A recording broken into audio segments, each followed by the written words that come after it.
Hey guys, thanks so much for watching Common Sense Culture. I'm James. Hope you're having a wonderful day.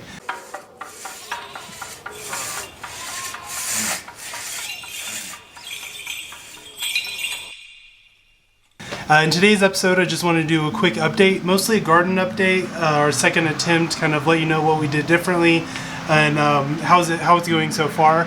But also I have a couple of other things going on that I wanted to kind of update you on.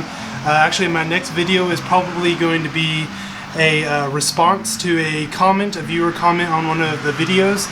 When I was trying to decide how to respond to it, it just ended up getting longer and longer, and I realized it's not going to work to try to type it out. So I thought a video response would be great, and it just gives me an opportunity to expound on some things that I talk about in broad terms, a little bit more specifically. So I'm looking forward to that. That should be my next video. And also, I didn't do a video on this project, but I did want to show you kind of what I'm doing behind me. You might see that casket there.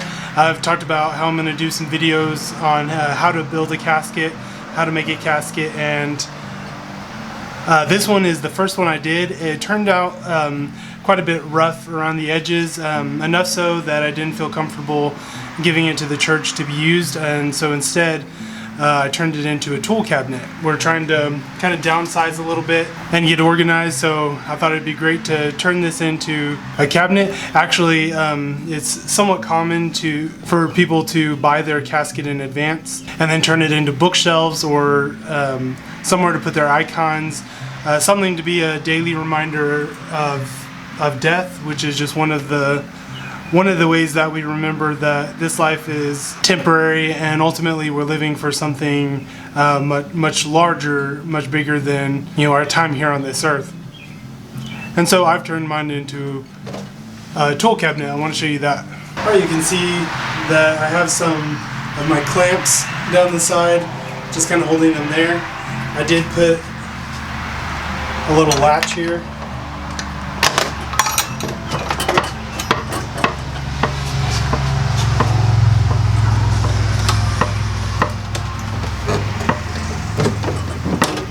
Put that open there. Yeah, so just kind of turn this into a place to store all of my tools. This part I've actually kind of organized a little bit more.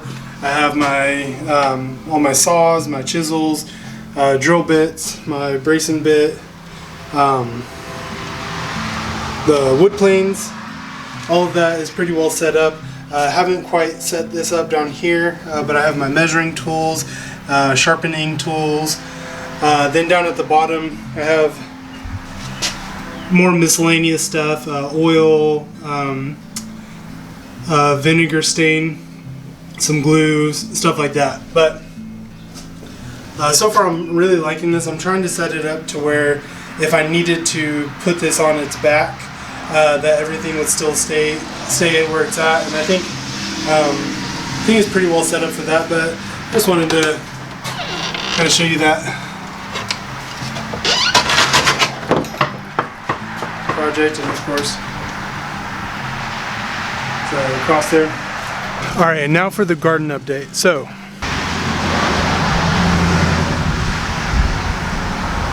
as you can see, instead of just burrowing those holes into the wood chips, we actually pulled back the wood chips and made an actual bed. And for the most part, all of the seeds that I planted were either 1/4 inch in, 1/8 inch, or just surface sowed. So I kind of just did a broadcasting. This bed is going to be herbs, mostly herbs. And then you can see here, I have all these posts around here, and I'm going to weave through some branches to make a little border there. So we have another bed over here. This will be cucumbers, strawberries. I can't remember what else. We've got this bed and this bed are both going to be tomatoes, peppers, onions, basil, stuff like that. I think this is just maybe some more herbs. Over here we have mostly flowers and then some beans. These bean sprouts are actually looking really good. I was surprised. I don't know why I wasn't expecting those to turn out, but it looks like they're going to grow. So already doing significantly better. We actually have sprouts. Some sprouts coming out. This is all going to be lettuce.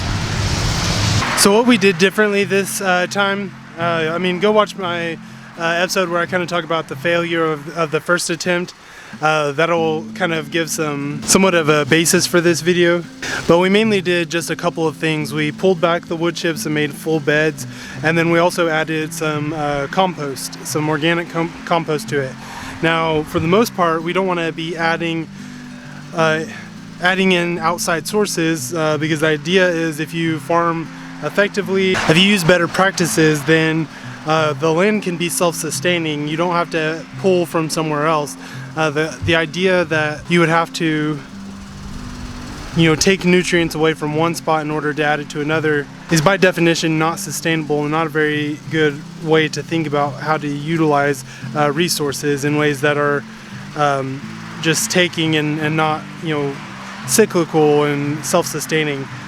But when it comes to compost, eventually, we're going to be taking the scraps from the garden. We're going to be getting some animals, feeding the animals the scraps or worms, or just putting them into wood chip compost. And basically, it is going to be a self-sustaining cycle. We're either going to eat what comes out, and then all of the waste is going to go back in, along with animals and such. But the idea is that eventually compost is going to be part of our cycle. This time we just went ahead and bought some, and we'll see if by the next time we'll be able to produce our own. But I actually got a compost pile in the back that's starting to look pretty good, so I think we might be able to use our own sooner rather than later. Now, one thing my wife pointed out that we probably should have done this time is actually planted in traditional rows. One thing we didn't think about, we liked this idea of kind of having more groupings of things rather than having the traditional rows that you're used to seeing. But especially for a beginner, when you can't tell the difference between a sprout of what you actually planted and weed, it's very difficult to tell right now, and we're just kind of having to wait to see what happens. But if we had planted in rows, then we would have been able to clearly see, okay, if it's not in this line, then we didn't plant it, and we would be able to weed a little bit more effectively. But I mentioned in one of my last videos I was a little bit hesitant about doing a video because I'm still not sure if this garden is going to work out. But since we are starting to see some sprouts, we're starting to see some life come up from it, I thought I might let you know what we did and what we're doing, what the plan is. So yeah, I just wanted this to be a pretty quick update video. Once again, I'm doing a more in-depth comment response video that's going to be coming out pretty soon. Let me know what questions you have about the projects I'm doing, projects you'd like to see me cover, or topics. Anything you'd like to talk about. Let me know in the comments or on my website. Sign up for the email list, and if you like this video, if you want to support me, please share it with others, and click the thumbs up and subscribe. All that stuff is very helpful. So thank you guys so much. God bless.